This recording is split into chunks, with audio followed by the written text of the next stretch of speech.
L'alternance réussit au Bénin et le Togo au mois où le chaos demanda, 2 pas en avant, et Patrice Talon tire sa révérence calmement. Il dit « J'ai servi, c'est le tour d'un autre ». Il regarde à l'ouest, son regard est franc, un cousin s'accroche depuis 20 ans. Mais Talon part sans masque, ni peur, le pouvoir trop long perd ses saveurs. Il a compris que la grandeur c'est aussi dire oui, oui à la relève, oui à la fin, oui à l'idée qu'on n'est pas divin. Ce n'est pas un adieu, c'est une leçon, pas un retrait, mais une révolution. Il n'a pas changé le texte pour durer, il a changé le temps pour inspirer. Patrice Talon, l'histoire retiendra qu'un homme peut régner sans devenir roi. Le vrai pouvoir c'est de savoir lâcher et d'ouvrir la voie à l'équité. Serge Nonvignon. Le Bénin et le Togo sont 2 pays voisins frères dont beaucoup de communautés ethniques sœurs se trouvent des 2 côtés. N'eût été le tracé hasardeux des frontières dues à la colonisation, les 2 peuples constitueraient aujourd'hui un même pays qui partagerait les mêmes richesses linguistiques et culturelles.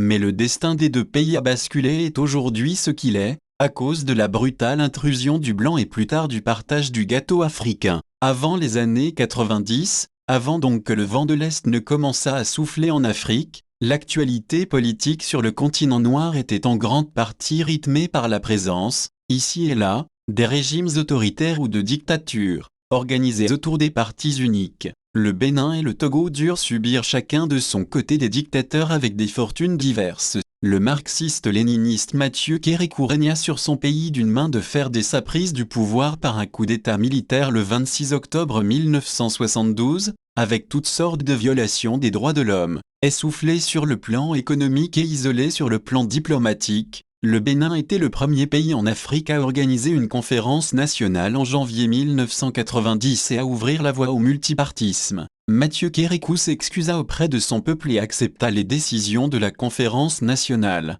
Battu en 1991 lors des premières élections démocratiques par Nicéphore Soglo, il sera élu en 1996 et en 2001. Depuis cette époque, nos voisins de l'Est ont connu, en dehors de Mathieu Kérékou, 3 nouveaux visages à la tête de leur pays, Nicéphore Soglo, YAYA Boni et aujourd'hui Patrice Talon qui est presque à la fin de son 2e mandat et partira bientôt. S'agissant du voisin à l'ouest, le Togo, l'intrusion brutale et sanglante de Gnassingbé Eyadema sur la scène politique togolaise, à travers l'assassinat du premier président démocratiquement élu, Sylvanio Olympio, le 13 janvier 1963, fit en sorte que l'histoire de ce petit pays resta comme figée depuis plus d'un demi-siècle, pendant que beaucoup de pays africains, dont le Bénin, voient passer pendant la même période, plusieurs visages au sommet de leurs États. Plusieurs générations de Togolais et de Togolaises ne connaissent que la famille Gnassingbé. Si au Bénin Mathieu Kérékou laissa faire la démocratie en acceptant les décisions de la conférence nationale, reconnut sa faute et s'excusa, la CNS, Conférence nationale souveraine, au Togo, qui s'était déroulée du 8 juillet au 28 août 1991, commença sous de mauvais auspices. En effet, la délégation des forces armées togolaises FAT quitta les assises dès que la conférence avait annoncé son caractère souverain. Eyadema, qui avait accepté du bout des lèvres la tenue de la conférence, n'était pas du tout enthousiaste quant à l'idée d'une sincère ouverture démocratique qui lui ferait perdre son pouvoir absolu. Ainsi, pendant que les assises se tenaient, Gnassingbé Eyadema préparait parallèlement ses tueurs pour mettre en œuvre sa stratégie de la terreur. Le doyen Godouin Tété écrira plus tard à cet effet. On comprend dès lors aisément que le chef de l'État et son armada prétorienne et pléthorique, loin d'accueillir volontiers les décisions de la CNS, allaient plutôt leur réserver des carquois entiers de flèches bien empoisonnées. 3 décembre 1991. Fini l'hypocrisie et les faux fuyants.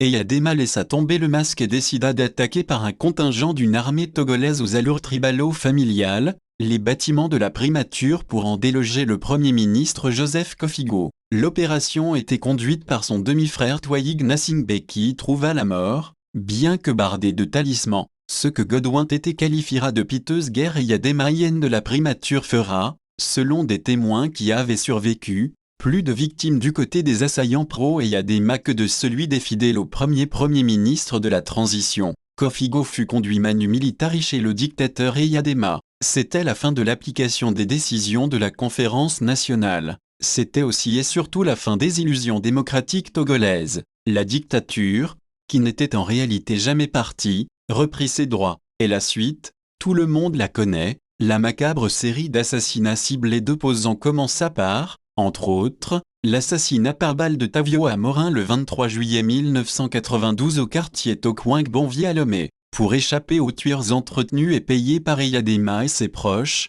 des milliers de Togolais prirent le chemin de l'exil, vers le Bénin, le Ghana et vers des destinations plus lointaines. Les dramatiques circonstances dans lesquelles Faure Gnassingbé prit la relève de son père, décédé le 5 février 2005, n'auguraient pas des lendemains calmes pour le Togo. Et ce ne sont pas aujourd'hui le jusqu'au-boutisme dans le mensonge et la violence, la confiscation du pouvoir par la force, la répression tous azimuts, des emprisonnements politiques à tour de bras, pour un oui ou pour un non, qui nous démentiraient, hélas. Voilà l'histoire politique récente du Bénin et du Togo qui nous montre, comme s'il en était encore besoin, que les deux peuples ne sont pas nés sous la même étoile. Les Béninois, grâce à la volonté et à l'amour pour son peuple d'un homme, Mathieu Kérékou, verront bientôt s'en aller leur 4e président de la République, démocratiquement élu. Oui, Patrice Talon partira et cédera sa place à un 5e président au sommet de l'État béninois. Quant aux Togolais, les lendemains paraissent sombres et incertains.